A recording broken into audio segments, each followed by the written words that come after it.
It is most difficult for me to think about what's going on here when I sit down to write back to the United States.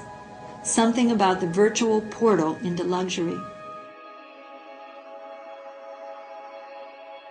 I don't know if many of the children here have ever existed without tank shell holes in their walls, and the towers of an occupying army surveying them constantly from the near horizons. I think, although I'm not entirely sure, that even the smallest of these children understand that life is not like this everywhere.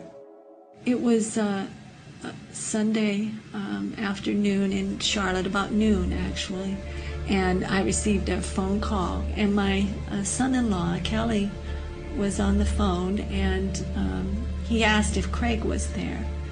And something about the way he asked made me realize, I felt right away that something was wrong. And then I asked, why, Kelly? And he hesitated for a minute, and he said, we've had some very sad news. And then my daughter, Sarah, I could hear her in the background, and she got on the telephone, and she said, Mom, it's Rachel. And I think the first words out of my mouth then were, is she dead?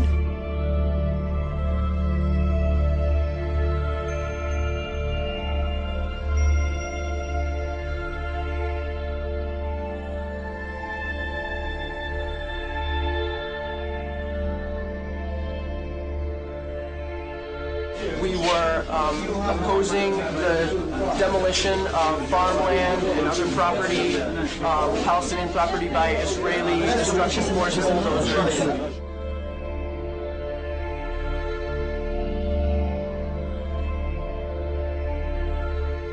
And the bulldozer drove up, and it kept going, and she tried to move back, but she couldn't move back, and she got caught underneath. She got caught underneath the bulldozer. Many other internationals began to surround the bulldozer and yell at it and tell it that there's somebody there, and it did not stop.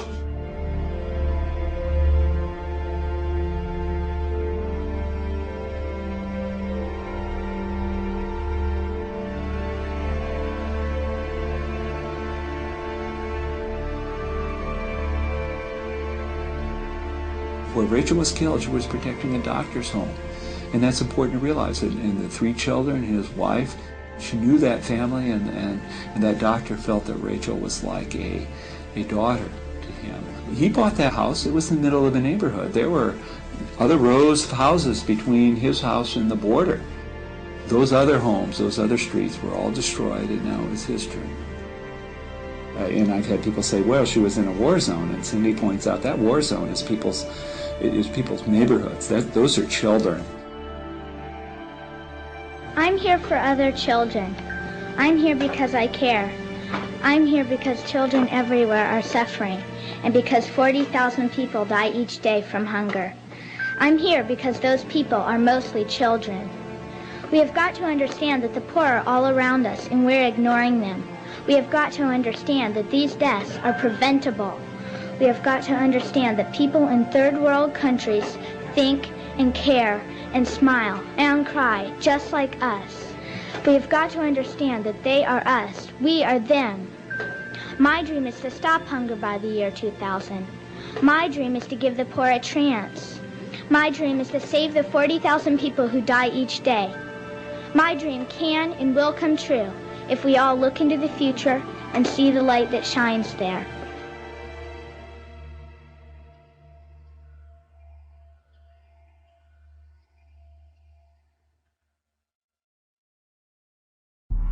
As Israel completed its withdrawal from Gaza, the following day it issued orders to confiscate additional Palestinian land from the West Bank and continue the construction of a separation wall. This wall is twice the height of the Berlin Wall and 4 times longer. It rips through villages, severing travel for work, health care, and education, separating farmers from their lands and families from loved ones. An Israeli study revealed that the barriers route was chosen in order to confiscate land intended for illegal settlement expansion, not for security reasons. Here you have this huge wall being constructed right in the middle of the West Bank. How can anybody believe that there's going to be the creation of a real state? It's a symbol and a reality of oppression. Anybody outside of Israel who supports a two-state solution has to be very careful, because what they mean in a two-state solution is that 90% of historical Palestine will be Israel. In the rest 10% you'll have two huge prison camps, one in the Gaza Strip and one in the West Bank.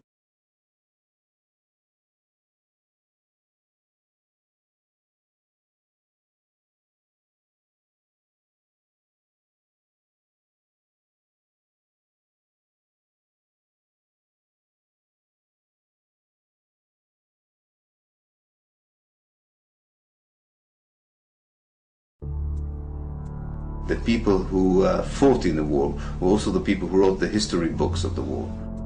And they already had a story that they made up about what had really happened. And that story was integrated in the Israeli educational system. It was integrated in the media and the political discourse.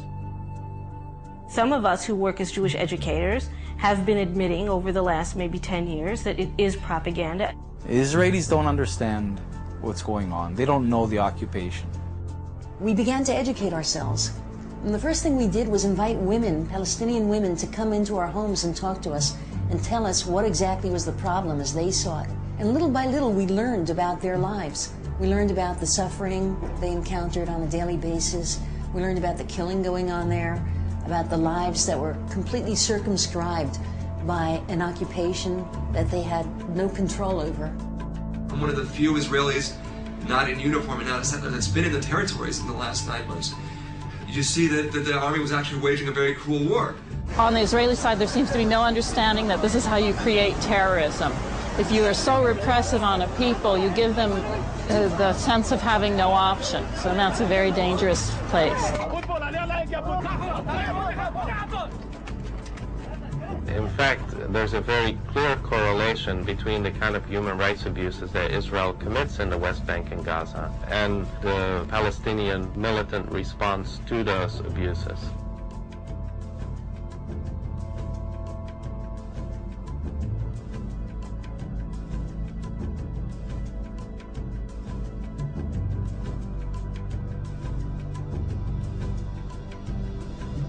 Most Israelis have very clear views. This is a very political country. And when you talk to somebody, you can argue all night. And you can go red in the face or blue in the face or whatever color, you won't get anywhere. But when somebody says, I refuse to do this, this is wrong for me, for us, for our country, this is immoral, and I'll go to prison rather than do it. And one guy does it, 5 guys, and 50, and 100.